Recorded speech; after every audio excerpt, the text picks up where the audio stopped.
Hello everyone. Today I just wanted to come to you with a quick video to talk about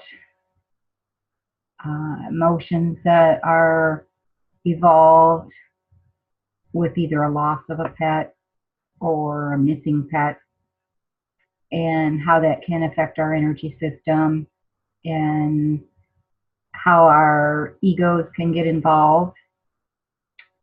When you're a spiritual person or when you're an intuitive person, sometimes you'll hear from spirit what happened to the pet or where the pet's at, whether the pet's going to come home or not.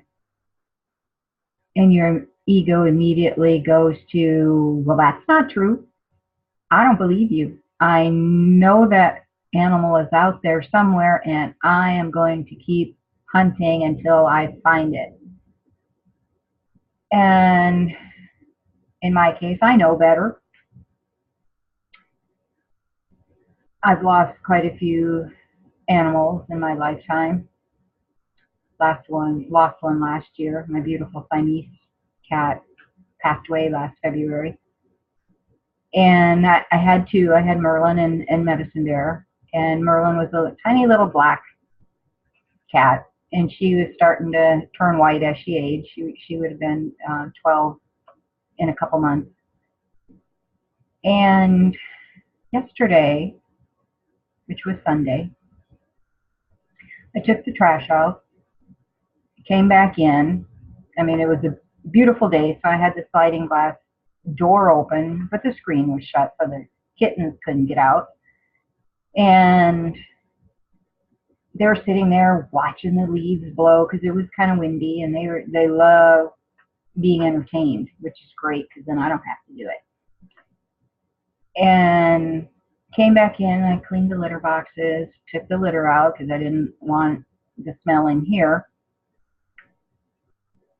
Merlin, who is the older cat, when I took the trash out, was in the closet because I put away the cat carrier. Finally, a little slow, procrastination. But I finally put it away yesterday afternoon, and immediately when I opened up the closet door, he went zooming in there because they, I guess, think it's a fun place to play because clothes are in there, the shoes are in there, blankets, all kinds of stuff that they can jump on, play in, and stuff. And so she was in there when I took the trash out. She was in there still, as far as I knew, when I took the litter out. I came back, and the kittens were curled up on chairs, sleeping.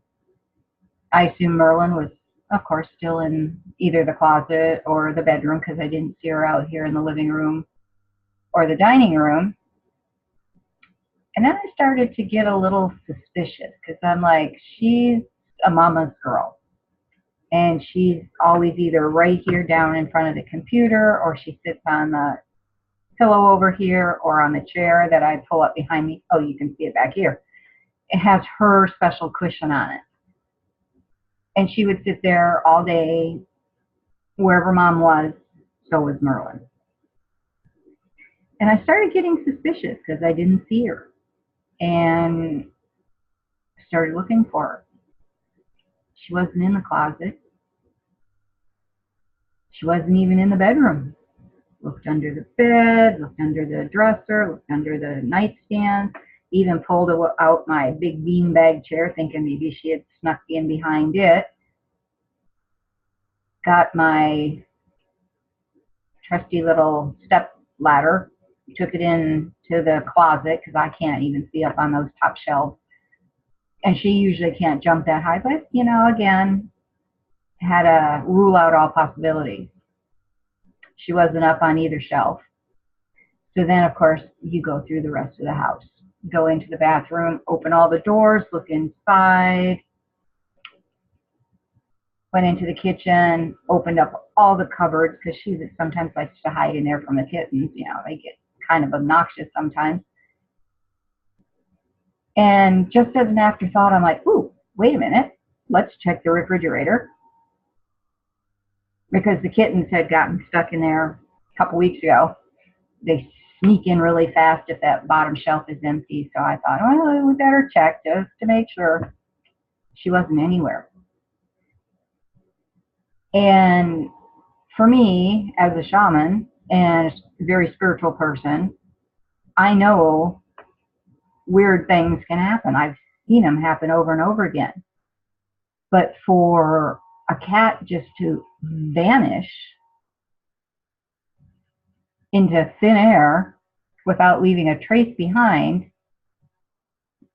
the mind was like, that's impossible. That can't happen. She had to have gotten out somehow. Now, mind you, if she got out, that meant either her or the kittens would have had to open up the screen door on the sliding door, which they hadn't because it was still closed. The front door wasn't open, and I couldn't see anybody opening up the screen door to come in and say, oh, here, let me let the kittens out. That just didn't make any sense. So then I started looking, and I looked, and I looked, and I looked, until about 10:30 last night. No Merlin anywhere. Nobody had seen her. She wasn't crying. And she's not an outdoor cat, so she doesn't go very far, because if mom's not with her, she doesn't go anywhere. So then, of course, all kinds of emotions start coming in. Oh my God, what happened? Where'd she go?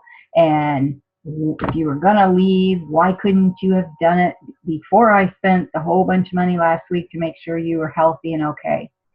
So then we bring in guilt, because it's like, oh my God, did I force her to leave?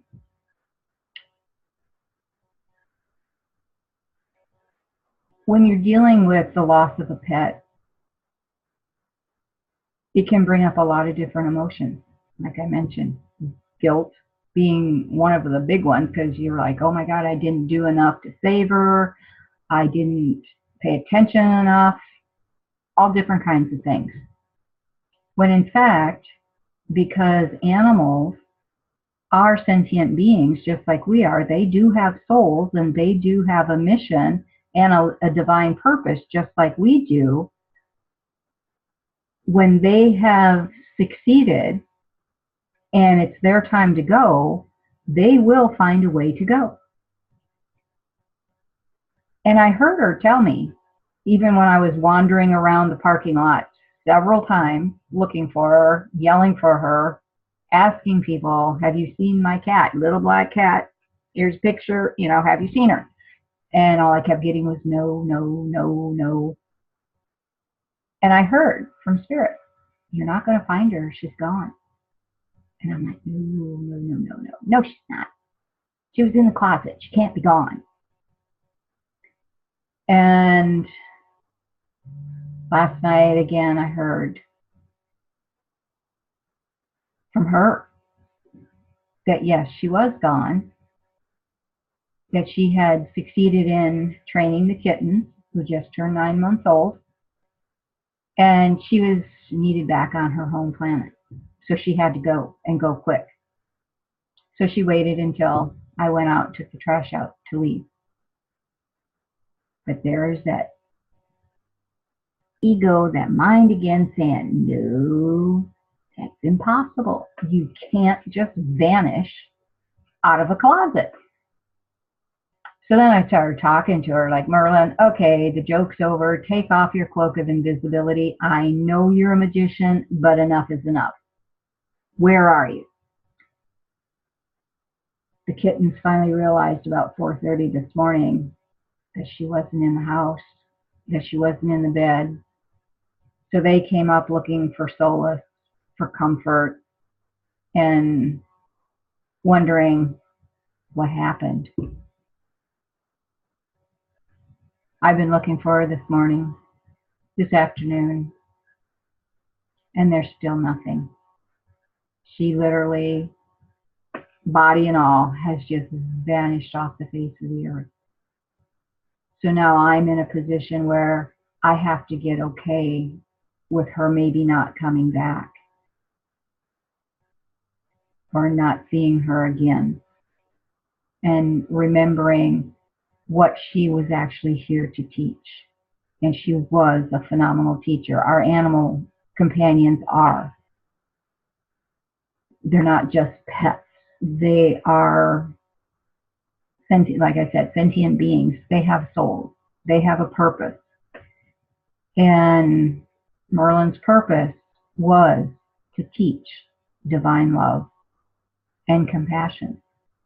And I have to admit, for the almost 12 years that I had her, she was a very, very good teacher. I will miss her if she does not come back, but I have all those memories and all the love that she gave me that I now in turn can turn around in my work and pay forward to honor her memory of divine love and compassion. So Merlin, thank you for being my companion for the last 12 years, minus 2 months. I love you. I miss you. But you will always be here in my heart. And you can come in and talk to me at any time. Thank you for listening. I hope you learned or took away something good about it and you look at your pets in a different way. What are they here to teach you? What are you here to learn from them? Pay attention. You might be surprised. Bye for now.